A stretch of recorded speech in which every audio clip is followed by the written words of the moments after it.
Hola, buenas. Esta videoconferencia es para intentar explicar, espero que de forma correcta, pues un tema complejo de derecho internacional público que se conoce aquí en España como la personalidad internacional. Lo voy a intentar explicar de la forma más amena posible porque normalmente este es un tema jurídico bastante técnico o teórico y bueno, voy a intentar explicarlo de la forma que a mí me hubiera gustado que me lo hubieran explicado. Pues bueno, vamos allá. Esta videoconferencia tiene como 7 partes que aquí las he marcado. En primer lugar haré unas pequeñas cuestiones previas, luego después voy a hablar de los diferentes sujetos de derecho internacional público que tienen personalidad internacional.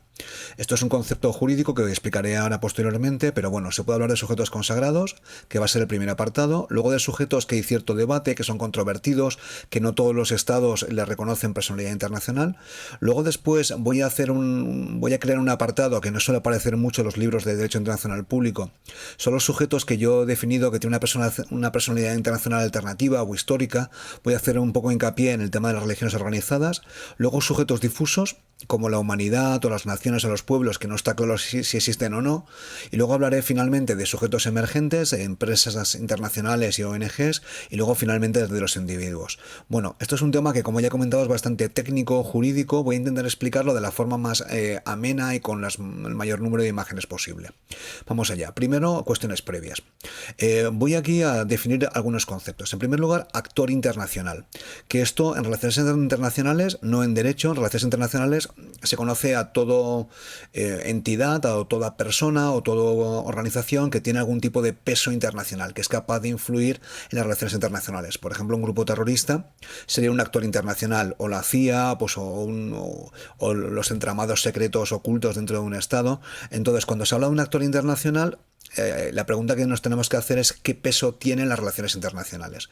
Pero claro, esto no es una videoconferencia de relaciones internacionales, sino de derecho. Y entonces aquí se habla de sujetos de derecho internacional público, aquellos a los cuales les afecta el derecho internacional público. Por ejemplo, a un grupo terrorista pues serían responsables que lo que hicieran, pero le afectaría muy poquito. Y luego, dentro de los sujetos de derecho internacional público, algunos de ellos tienen personalidad internacional. Y aquí la pregunta, porque la personalidad internacional tiene grados, ¿no? Algunos tienen personalidad internacional plena, otros la tienen funcional o más limitada.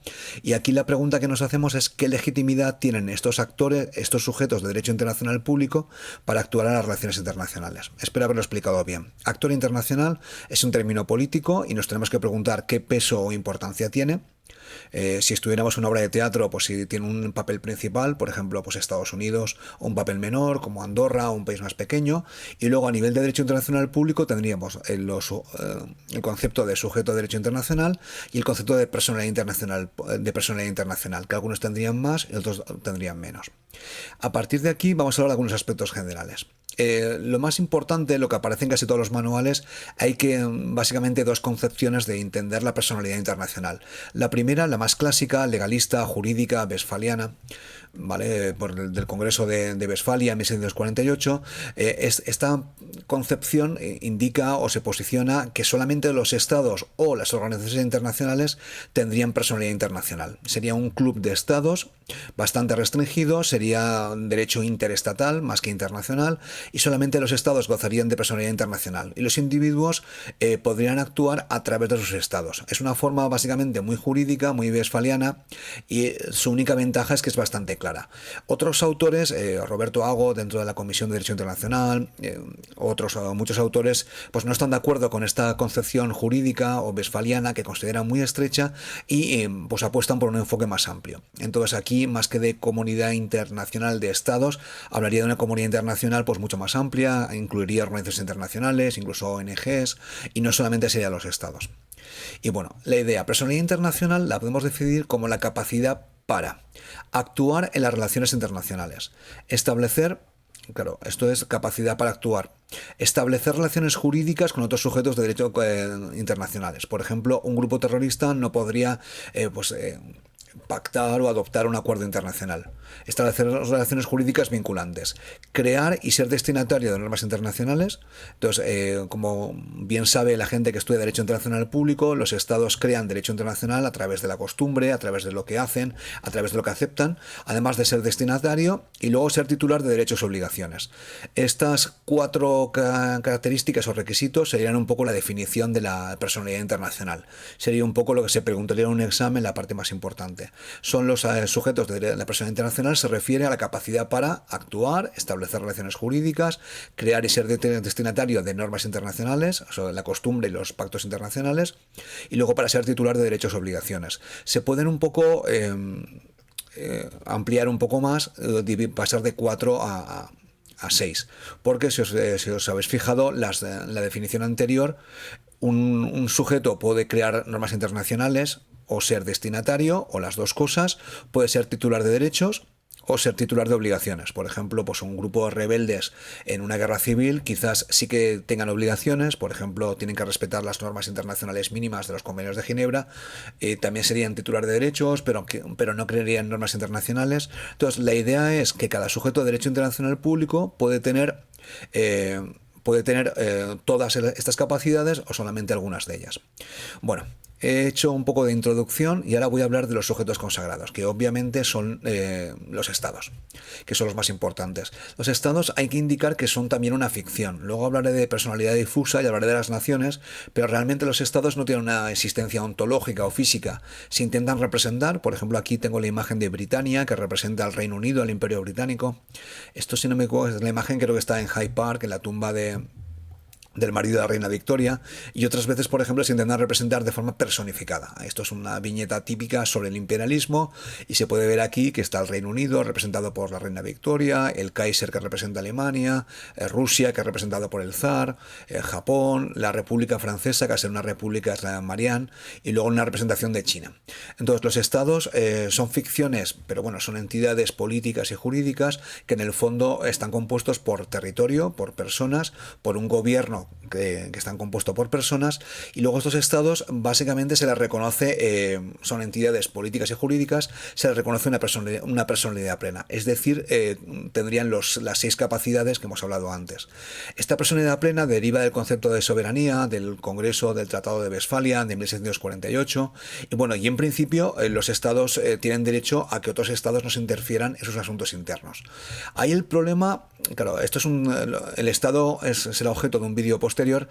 El tema es cuándo nace un estado, porque a veces es complicado. Hay estados muy consolidados, muy reconocidos, tipo Estados Unidos, España, Francia, Argentina, Perú, pero bueno, otros estados no está tan claro que existan o no, entonces a veces hay un problema de reconocimiento. Bueno, pero bueno, es un tema que se hablará posteriormente.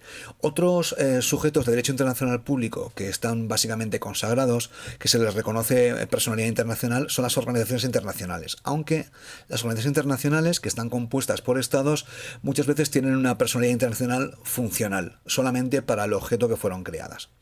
Entonces, podemos encontrar ejemplos de esta personalidad internacional en los tratados fundacionales de estas organizaciones internacionales. Por ejemplo, el Tratado 3 del Tratado del Funcionamiento de la Unión Europea le reconoce cierta personalidad internacional a la Unión Europea.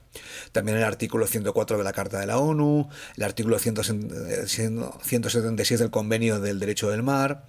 Y luego, bueno, esta personalidad internacional parece conveniente, pero porque estas organizaciones la tengan, pero realmente los estados son muy reticentes porque no quieren ceder competencias a la organización internacional, son muy celosos de su soberanía y concederle personalidad internacional a una organización puede ser peligroso o por lo menos les puede amenazar en su soberanía. Entonces, hay muchas reticencias, como pone aquí, de los estados hacia un superestado que sería la organización. Pero al mismo tiempo, la personalidad internacional es un atributo muy conveniente para las organizaciones, porque les permite adoptar convenios, hace todo mucho más fácil. Con lo cual, puede aparecer en los tratados fundacionales, os he puesto 3 ejemplos antes, o a veces una organización internacional adquiriría personalidad a través de la costumbre, a través de la práctica de los estados que reconocen como derecho, como vinculante. Estas son las dos formas. Se puede obtener a través de un tratado, si está. Normalmente es una personalidad internacional de tipo funcional para lo que vale la organización, otras veces se adquiere pues vía costumbre internacional. Bueno, a partir de aquí hay una sentencia, un dictamen de la Corte Internacional de Justicia. Las sentencias son obligatorias y los dictámenes no lo son, que viene de un caso histórico en el cual por primera vez en la historia la Corte Internacional de Justicia reconoció, o por lo menos no es vinculante, pero se acepta como vinculante, que las Naciones Unidas tenía personalidad internacional. A partir de ahí utilizó la doctrina de las competencias implícitas y la idea es que la idea de este dictamen es que la ONU tendría capacidad para presentar una reclamación por daños y sufridos a uno por daños sufridos en uno de sus representantes. Esta teoría, la teoría de que las organizaciones internacionales tienen personalidad internacional, se extiende pues mutatis mutandi al resto de organizaciones internacionales. Explico el caso porque es ciertamente triste y nos vale para entender el caso. Las Naciones Unidas se fundan en el 45, la Conferencia de San Francisco, y enseguida se vieron envueltas en todo tipo de problemas internacionales. Uno de los problemas fue la fundación del Estado de Israel, y entonces para intentar solventar estos, Israel no se había fundado en estos momentos, para intentar solventar el problema, porque ya se veía que iba a ser muy problemático, había millones de refugiados judíos huidos de Europa, enviaron a este señor que está aquí, se llama el conde Bernadotte, que era un diplomático sueco que había salvado la vida a muchísimos judíos durante la Segunda Guerra Mundial, lo enviaron como mediador. Entonces hubo un plan de partición. El caso es que el señor Bernadotte, el conde, fue asesinado por terroristas judíos, creo que eran de la Hágana. Fue asesinado en Jerusalén en su plan de mediación. Entonces, a partir de aquí, se puede ver que fue un evento internacional. Al entierro acudieron múltiples personalidades. Aquí yo reconozco al Bevin, que era el secretario de Estado del Imperio Británico, y aquí tenemos al general Marshall, que estaba asistiendo al entierro, y Bernadotte fue asesinado, pues causó un gran revuelo internacional. Y a partir de aquí le preguntaron a la Corte Internacional si las Naciones Unidas tenían personalidad, y la Corte obviamente pues decidió que sí que la tenían y podía pedir reparaciones al Estado de Israel posteriormente. No sé hasta qué punto, esto lo desconozco, quizás tendría que investigarlo más, si el Estado de Israel ha pagado o no reparaciones a Naciones Unidas, creo que no.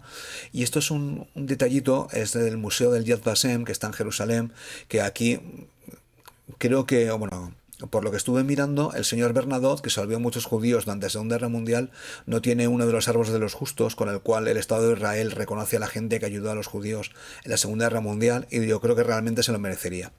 Esto es un tema político y que nos vale para entender cómo las organizaciones internacionales les fue reconocida la personalidad internacional en el 48. He hablado de los estados, organizaciones internacionales, y ahora voy a hablar de los sujetos controvertidos. Porque claro, una cosa son los estados, que más o menos todo el resto de estados los reconocen. Otra cosa es las Naciones Unidas, que todos los estados, más o menos, todos los estados miembros las reconocen, pero hay sujetos de derecho internacional público que hay controversia. Entonces, por ejemplo, los rebeldes en una guerra civil. A veces pasa que rebeldes o guerrillas, o guerrilleros controlan físicamente una parte del territorio, establecen una especie de gobierno. Se les reconoce ciertos derechos y deberes, por ejemplo, los convenios de Ginebra. El artículo 3 es un artículo común de los convenios de Ginebra. Hay ciertos deberes para con ellos, también ciertos derechos, pero claro, si se establecen relaciones diplomáticas, se les está reconociendo que son legítimos. Con lo cual, al final, tiene una personalidad internacional, digamos, limitada, funcional, con ánimo humanitario e intentar aliviar el problema que ha surgido. Entonces, si un Estado no quiere reconocerles, obviamente no les envía ningún embajador, ninguna delegación diplomática oficial, les envía algún tipo de representante oficioso y se relaciona muchas veces con la nariz tapada con estos rebeldes en la guerra civil. A veces, por ejemplo, hay que repatriar a un compatriota que está muerto o herido, hay que hacer algún tipo de gestión, hay que rescatar a algún rehén, con lo cual, básicamente, se les reconocen ciertos derechos y deberes, pero no se les reconoce legitimidad. Un caso clásico es un caso español, que es el caso del gobierno de Burgos. Este se crea en el 36-37 en el marco de la guerra civil. Se les puede ver aquí, está Franco en el centro. Era un gobierno que gobernaba la parte aquí está Serrano Suñer, si no me equivoco. Pues este gobierno de Burgos gobernaba o administraba la mitad del territorio español. La otra mitad estaba controlado por el gobierno legítimo, que era el de la Segunda República. Entonces, claro, en los estados del mundo tenían que decidir si tenían relaciones diplomáticas con Franco o tenían relaciones diplomáticas con el gobierno de la Segunda República. Hasta el 39 casi todo el mundo las tuvo con la Segunda República. A partir del 39, poco a poco, fueron reconociendo la victoria de Franco en la guerra civil y le fueron reconociendo como el gobierno, quizás no legítimo, pero como el gobierno real que gobernaba el Estado español. Un caso también muy triste es los embajadores en Londres, que esto también, por ejemplo, la personalidad internacional tiene relevancia. Aquí tenemos a la izquierda el duque de Alba, que era el enviado oficioso de Franco en el Reino Unido. Los duques de Alba tienen más títulos que los reyes de España. Obviamente, este era un señor con mucha preparación, se llevaba muy bien con toda la nobleza británica y era el representante oficioso de Franco en el Reino Unido. El representante legal de la Segunda República era un diplomático que trabajó en la Sociedad de Naciones y luego en la ONU, bastante reconocido, Pablo de Azcárate, que ocupaba el edificio de la Embajada Española en Londres y que infructuosamente intentó romper el bloqueo, el embargo de armas hacia la Segunda República. Tiene unas memorias que habla de su embajada en Londres, que al final explica cómo tuvo que abandonar la embajada cuando el gobierno británico reconocía al gobierno de Franco como el gobierno real del Estado español. Bueno, aquí tenemos un caso que obviamente ya no existe, pero de los estados fantasma. Estados que nacen, estados, entre comillas, tienen...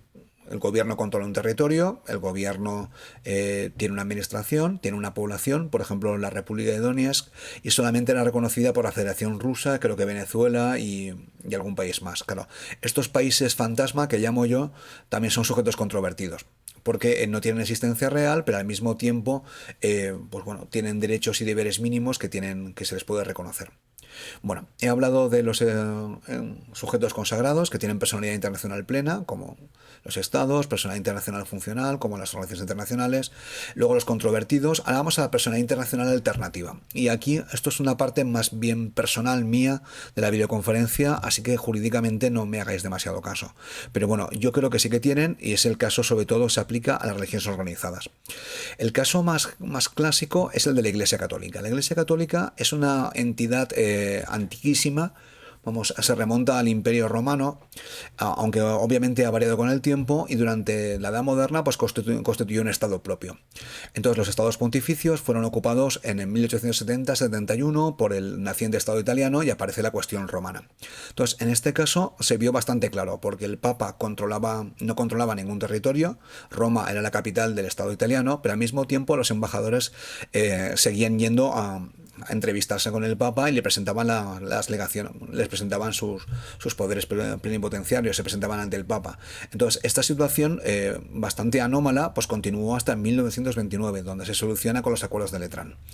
Los acuerdos de Letrán, que es un acuerdo curioso entre los papas que no habían reconocido nunca la ocupación italiana, que para ellos era ilegal, en una anexión.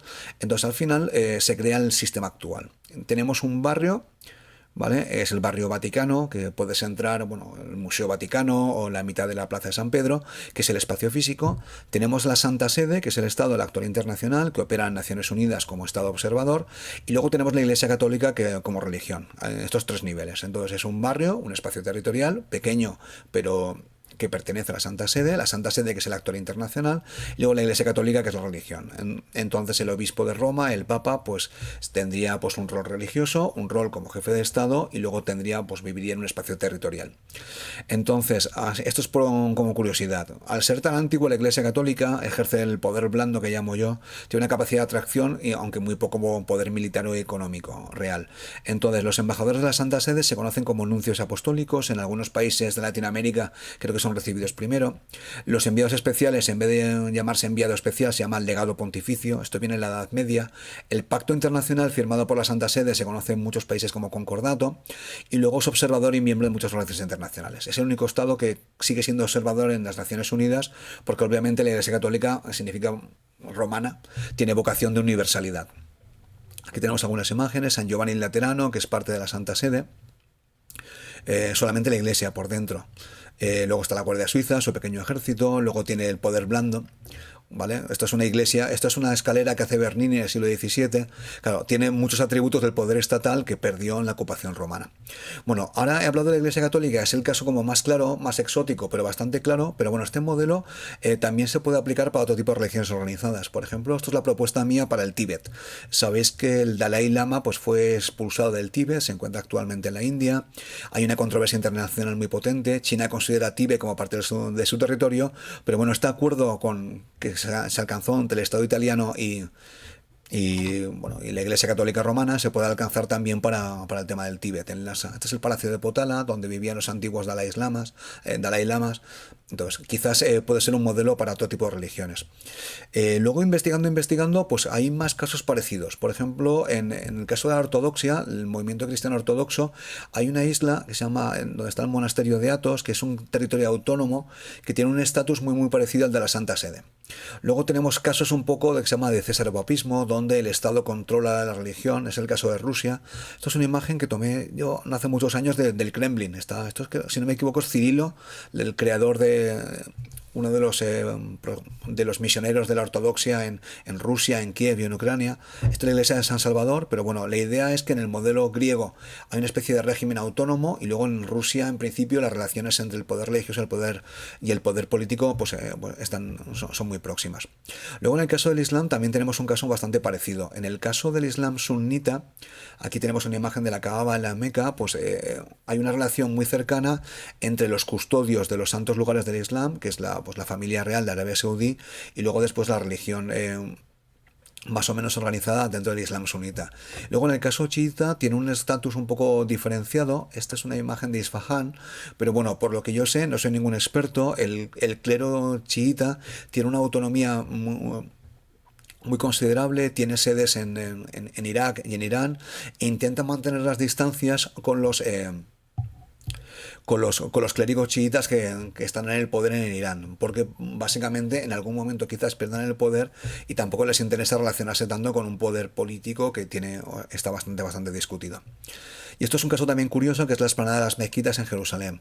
Bueno, esto es una controversia internacional absolutamente complicadísima, de la cual no voy a hablar, pero bueno, básicamente para algunos esto es territorio palestino y para el Estado de Israel es territorio propio. Entonces, como es un lugar sagrado tanto para los judíos, aquí se puede ver el Muro de las Lamentaciones, como para el Islam, aquí está la mezquita de la roca, donde, según la tradición, Mahoma subió a los cielos. Pues entonces, en una especie de acuerdo internacional bastante precario, cedieron la gestión de la explanada al Reino de Jordania. Y entonces, básicamente, hay es una situación jurídica bastante confusa, pero la idea es intentar aliviar las tensiones lo máximo posible. Y luego, finalmente, algunas cuestiones más. Estos Benarés en la India, que no está dentro de la India y no tiene ningún estatus diferenciado, pero sí que es cierto que tiene cierto estatus diferenciado el famoso Templo Dorado de Amritsar. Una persona de la India nunca me lo reconocerá, pero bueno, cuando Indira Gandhi ocupó el templo, fue asesinado por sus guardias Sikhs, que, vamos, el Templo Dorado de Amritsar es el centro de la religión Sikh que está en el norte de la India. Bueno, y luego finalmente un exotismo que es la Orden de Malta, que son antiguos caballeros hospitalarios que fueron expulsados y que bueno, hoy en día es una orden asistencial que tiene sede en Roma, en la Vía Condotti, un poco la calle más elegante de Roma, entre comillas, y que tiene representación como observador en Naciones Unidas y en muchas organizaciones internacionales. Estos son los caballeros antiguos, ¿no? Esto es la Vía Condotti que está en Roma y bueno, esto es un exotismo del pasado que no tiene ninguna importancia. Bueno, he hablado del papel de las religiones, ahora hablaré de la personalidad internacional difusa. Difusa porque realmente no está claro que existan, que son tanto los pueblos como la humanidad. Todos los pueblos son naciones, aunque es un sentimiento absolutamente respetable, pero claro, es muy complicado definir qué es un pueblo o una nación. Para cada persona serán diferentes. Es un concepto difuso que sin embargo ha tenido cierta articulación a nivel internacional, derecho internacional público. Así que los pueblos, aunque se pueden discutir, lo que sí que no se puede discutir es que a nivel de derecho internacional público pues tienen implicaciones jurídicas. En principio, los pueblos o naciones tienen derecho a la libre determinación ante dominaciones externas y luego tiene una libre determinación interna. No habría un derecho a la secesión, o sea, es decir, un pueblo o una nación en un contexto europeo, por ejemplo, pues no tendría derecho a secesionarse por la fuerza, aunque se podría pactar. Por ejemplo, Chequia y Eslovaquia pactaron el divorcio de terciopelo después de la disolución de la Unión Soviética, podrían pactarlo. En el Quebec, en Quebec creo que alcanzó un acuerdo con Canadá para hacer un referéndum y bueno, aunque no hay un derecho a la secesión, podría haber un derecho a la no discriminación, también un respeto a sus atributos como pueblo, como la lengua, como sus costumbres.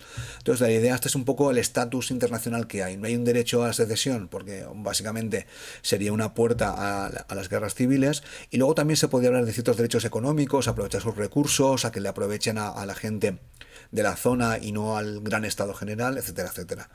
Bueno, La conferencia internacional que articuló estos derechos de los pueblos tuvo lugar en una ciudad de Indonesia que se llamaba Bandung, tuvo lugar en el 55 y abrió un poco la vía a las guerras o a los procesos independentistas de la década de los 50, 60 y 70. Bueno, en el 25 aniversario de las Naciones Unidas, que ya tenían muchos países nuevos independizados, aprobó su famosa resolución 2625, que bueno, aquí se afirma que todos los pueblos tienen el derecho a determinar libremente sin injerencia externa su condición política. Esta resolución se ha considerado casi como costumbre internacional por algunos, aunque las resoluciones de la Asamblea de Naciones Unidas no son vinculantes, y bueno, tiene una gran importancia dentro del marco del derecho internacional público. Y luego claro, el tema es quién representa a estos pueblos. Claro, estos pueblos a veces los representan políticos, pero a veces los representan movimientos de liberación nacional.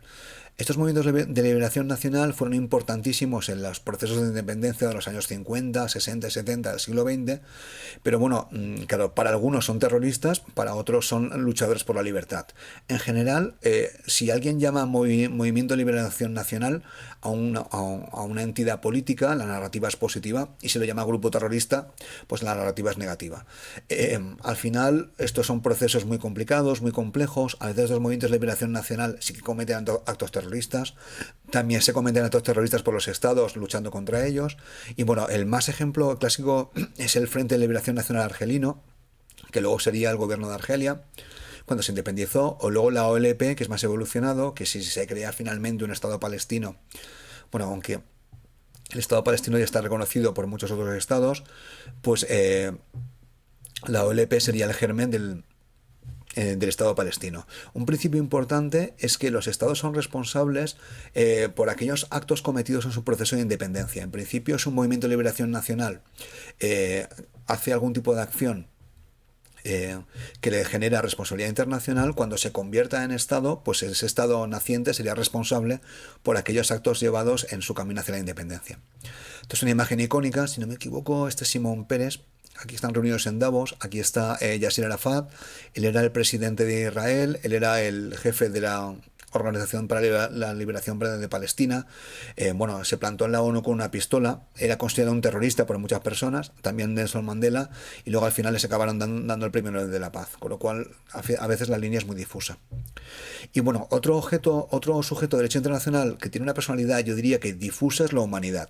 La humanidad es un concepto muy entrañable, estamos todos en esta nave espacial que es el planeta Tierra, y bueno, la humanidad, aunque bueno, es un concepto muy genérico, muy difuso, le pasa igual que a las naciones o a los pueblos. Aparece como sujeto en algunos tratados, con lo cual tiene una relevancia en el derecho internacional público. Aparece, por ejemplo, en el espacio exterior.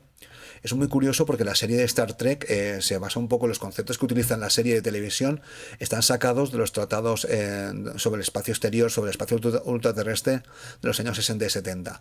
También aparece el concepto de los fondos marinos, aparece en el medio ambiente con el concepto de desarrollo sostenible.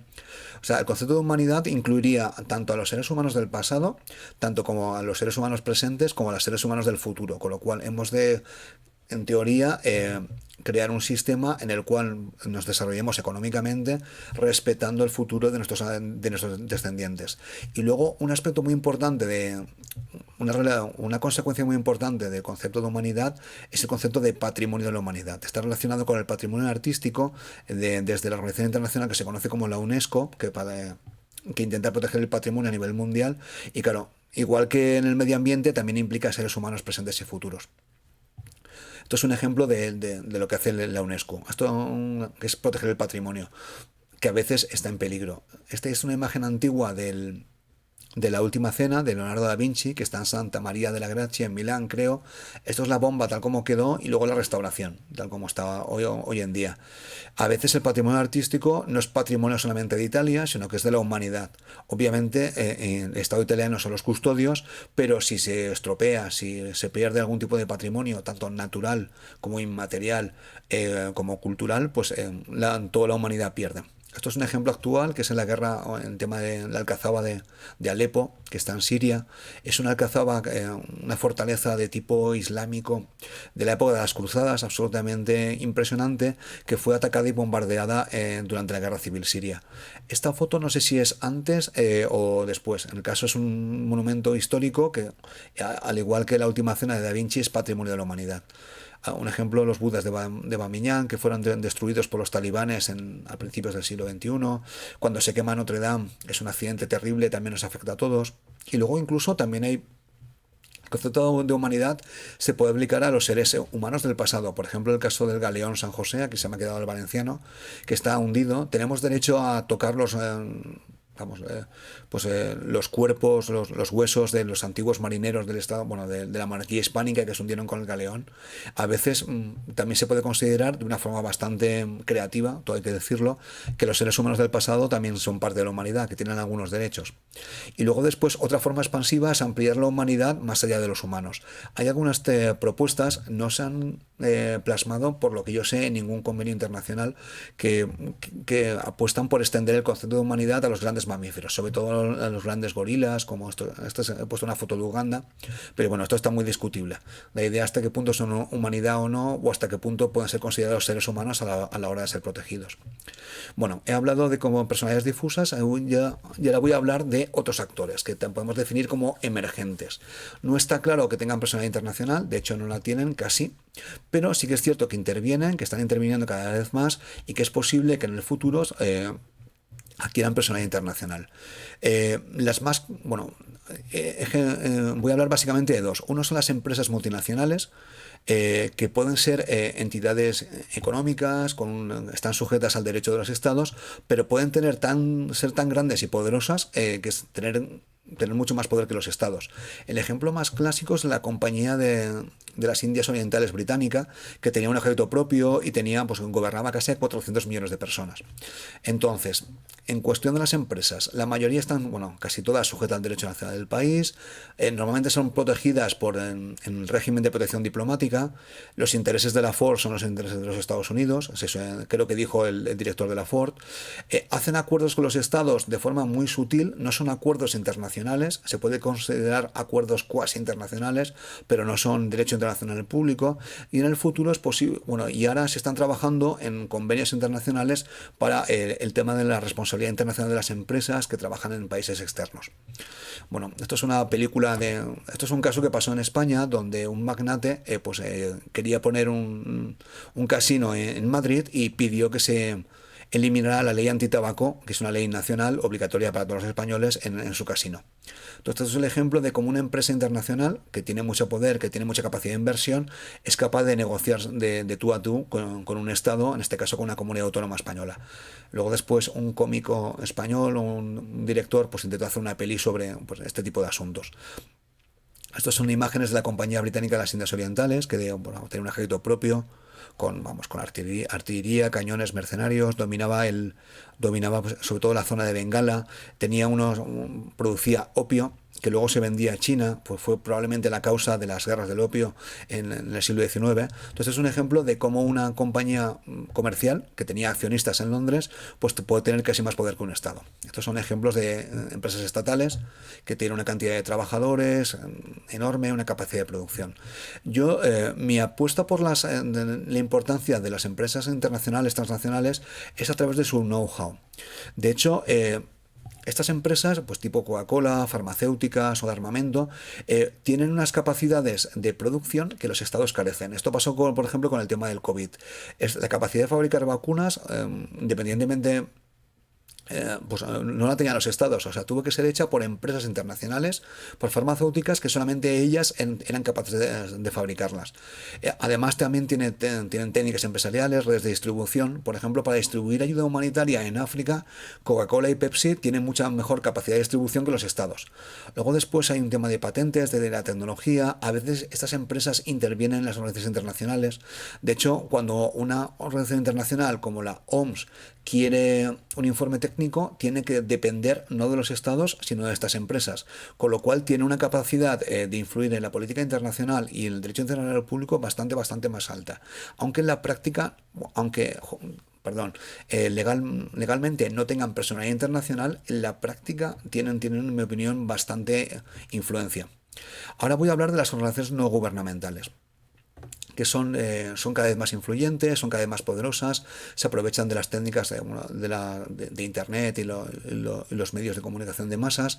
Y las clásicas, las primeras, hay que conocerlas, son el Comité Olímpico Internacional, que se le puede considerar ONG de forma bastante generosa, y luego el famoso Comité Internacional de la Cruz Roja, que estuvo muy implicado que estuvo implicadísimo en la firma y adopción de la Convención de Ginebra, y actualmente son los expertos en las convenciones de Ginebra, en el derecho humanitario. Estas son las clásicas, pero bueno, han surgido muchísimas nuevas que pueden ser desde muy grandes a muy pequeñas. Por ejemplo, algunas son Greenpeace, Human Rights Watch, Amnistía Internacional. Estas organizaciones no gubernamentales tienen un estatus de observadores en algunas organizaciones internacionales. Por ejemplo, las Naciones Unidas tienen un órgano que es el ECOSOC, en el cual las organizaciones internacionales, las ONGs, actúan, presentan comunicaciones, presentan informes. Pasa un poco como las empresas. Una organización internacional que se dedique a la ayuda a los migrantes tendrá un conocimiento especializado del tema pues mucho mayor que los estados, y aportará su punto de vista. Pues bueno, esto es la forma como más o menos influyen. Aquí tenemos una imagen de Henry Dunant, que es el fundador de la Cruz Roja, que en otros países, para que no se confunda con una cruz cristiana, pues la media luna roja, etcétera. Y bueno, el Comité Internacional de la Cruz Roja son los expertos en derecho humanitario. Y aquí tenemos ONGs. Esto es una imagen que he puesto un poco tramposa, porque las ONGs en la actualidad tienden a confundirse mucho con las organizaciones internacionales, que las hemos visto antes. Por ejemplo, UNICEF es parte de Naciones Unidas, tiene funcionarios internacionales y recibe subvención de los estados, subsidios. La Cruz Roja, ya la hemos visto, se puede considerar ONG, aunque también es está burocratizada. Aquí tenemos a Cáritas, que es de la Iglesia Católica, a Greenpeace, que sí que son ONGs. Claro, a veces el problema actual es que las organizaciones internacionales se intentan parecer a ONGs y las ONGs se intentan parecer a organizaciones internacionales. A veces es complicado distinguirlas. Bueno, estas ONGs actúan, pues, por ejemplo, en el ECOSOC, presentando informes, quizás presentando demandas, pero tienen otra forma de actuar que es bastante potente, que yo le llamo el método del shame o la vergüenza. A veces, ante situaciones que ellos consideran injustas, los miembros de las ONGs suelen ser gente bastante motivada y actúan humillando a los estados que no cumplen sus obligaciones. Esto es una escena de Juego de Tronos donde humillan a la reina Cersei, ¿no? Lo humillan públicamente, la avergüenzan. Esto es una escena muy conocida de la serie de Juego de Tronos. Amnistía Internacional hacía más o menos lo mismo. Pedía a la gente que escribiera cartas, campañas de concienciación, escribían a los gobiernos, y luego este es el caso de Greta Thunberg, que ya está ahora un poquito menos de moda, es menos conocida, pero bueno, cuando dio un discurso en Naciones Unidas, su método básicamente era el mismo, era avergonzar, ¿no? Llamar la atención. Las ONGs tienen este método, no sé hasta qué punto es efectivo o no, jurídicamente no tiene ninguna repercusión, pero es un método bastante efectivo de movilizar a la comunidad internacional. Luego, en el lado negativo, luego también tienen tentaciones. Por ejemplo, el marketing humanitario, a veces como dependen de fondos de estados y fondos de donaciones, a veces son bastante agresivas con el marketing. Bueno, algún análisis sociológico de las ONGs. Como ya he comentado, se parecen a las organizaciones internacionales. Hay un fenómeno de burocratización, por ejemplo, la Cruz Roja, que tiene muchísimos empleados, y esos empleados tienen intereses profesionales, con lo cual se cumplen la ley de hierro de las oligarquías. Luego cooperan con empresas transnacionales. Algunas personas como Naomi Klein consideran que se han vendido, pero claro, al mismo tiempo cooperar con Coca-Cola les da una capacidad que a lo mejor no tendrían de normal. Luego después hay una cosa que la gente no suele conocer, que hay un trasvase importantísimo entre ministerios, universidades de élite, ONGs y empresas. Entonces, aunque parece que las ONGs están diferenciadas, muchas veces, sobre todo las importantes, pues van pasando de un puesto a otro. Quizás están en el Departamento de Estado de Estados Unidos, luego dirigen Amnistía Internacional. Entonces hay un trasvase de cargos, una puerta giratoria, se puede decir, que eso hay que hacer, que es importante, porque a veces los intereses no están del todo diferenciados. Tienen poco poder efectivo, además de avergonzar. Y luego después dependen de empresas y de estados. Entonces, algunos estados, como la Federación Rusa, ha acusado a las ONGs de ser chacales del imperialismo, que hay fondos detrás, fondos oscuros, y en parte sí que es verdad que reciben fondos de empresas y de estados, y a veces es complicado saber si una ONG está actuando en qué nombre. En el principio suelen tener bastante buena intención, pero bueno, esta teoría de los chacales de Putin la comparten muchas personas. Bueno, he hablado de 6 apartados y voy a acabar ahora con los individuos. Los individuos en principio no tenían personalidad internacional. En principio el derecho internacional público era para los estados y bueno, el individuo era protegido mediante una institución que se conoce como la protección diplomática. Sin embargo, poco a poco va habiendo un cambio gradual de estatus y hoy en día se puede considerar que los individuos tienen cierta personalidad internacional, aunque ciertamente es limitada. Por ejemplo, en el Comité del Pacto Internacional de Derechos Civiles y Políticos, pues pueden presentar alegaciones, comunicaciones. En algunos tribunales, como el Tribunal Europeo de Derechos Humanos, pueden llevar casos allí. Entonces, poco a poco, los individuos van teniendo cierta personalidad internacional. Un elemento bastante importante es el caso de la inmunidad de los jefes de Estado y presidentes de gobierno. Esto es un caso de Napoleón. Napoleón fue un dictador, emperador de Francia, tuvo muchísima importancia en toda Europa, causó centenares de miles de muertos y cuando perdió el poder no lo mataron, como hubiera sido en los viejos tiempos de la Edad Media, quizás, o en el Imperio Romano, sino que le respetaron su estatus de emperador, de jefe de Estado del Imperio francés, y acabó exiliado en Santa Elena. Esto es la inmunidad e inviolabilidad de los jefes de Estado, es un principio de derecho internacional antiquísimo que se respetaba bastante, pero el cambio tuvo lugar a partir de la Segunda Guerra Mundial. Esto es un caso muy conocido, que es el caso del general Pinochet. El general Pinochet se fue a hacer una operación de ojos a Londres, hablo de memoria, y un juez español, el juez Garzón, le acusó de crímenes de genocidio y crímenes contra la humanidad y crímenes de tortura.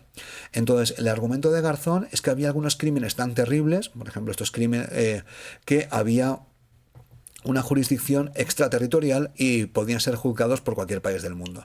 Pidió que fuera detenido y de hecho fue detenido en Londres. El caso fue muy mediático. Al final acabó volviendo a Chile por motivos de salud. Fue una victoria moral del juez Garzón, aunque perdió el caso jurídico. Entonces, a partir de este momento, la inmunidad e inviolabilidad de los jefes de Estado durante el ejercicio de sus funciones pues fue puesta en entredicho. Esto fue un caso muy mediático, aunque también en los juicios de Nuremberg también se juzgaron a miembros altísimos de la administración del Tercer Reich. Aquí tenemos una imagen de los juicios de Nuremberg. Aquí tenemos si lo localizo, si no me equivoco, este es Göring, que había adelgazado mucho, que era un poco uno de los grandes gerifaltes del Tercer Reich y a pesar de su cargo fue juzgado en los juicios de Nuremberg. Bueno, a nivel de responsabilidad internacional, los individuos son responsables.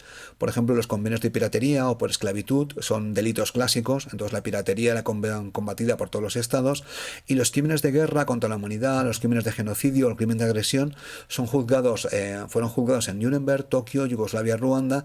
Y a partir del 1998, pues la Corte Penal Internacional, creada por el Estatuto de Roma, pues puede juzgar estos tipos de crímenes. Así que hay una responsabilidad penal internacional.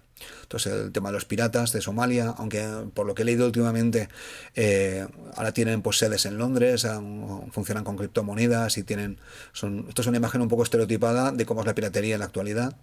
Y bueno, esto es una imagen de la Corte Penal Internacional que está en La Haya, está muy cerquita de la Corte Internacional de Justicia y en principio juzga este tipo de crímenes.